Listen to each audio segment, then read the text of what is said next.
Also, one body bag. In the midst of death and debris, they put themselves between danger and the person they're working to save. They're search and rescue teams, practicing for an international deployment. Today, they're simulating a 7.1 magnitude earthquake in the Philippines. This exercise here is almost as close as we can get to the real thing.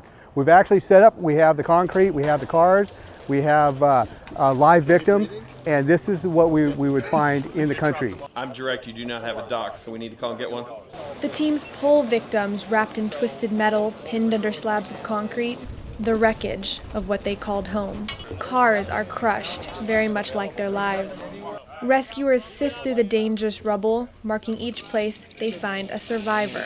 There's all kinds of hazards involved. There could be more fall hazards, there's electrical, so we try to mitigate those first, but then we go in and we start searching and we look for the victims. Although they aren't needed often, when they are called, every second counts. Seconds could be the difference between life and death. It's kind of surreal in certain ways because you do all this training, simulating, and all of a sudden you're there in a disaster area.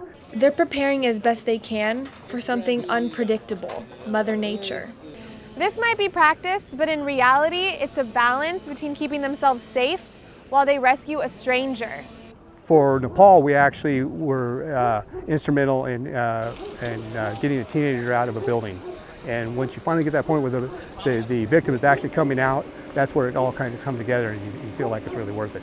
All of these team members volunteer their efforts because they feel a connection to the work that they do. When you finally get that person out, it's almost like you've saved your own family member. It's a very emotional experience for a lot of guys when you start doing that because it's like it's your own people there. There will never be a perfect plan for nature, but these volunteers practice relentlessly to be the best they can be for the people in need. For Cougar News, this has been Taylor Hillo reporting.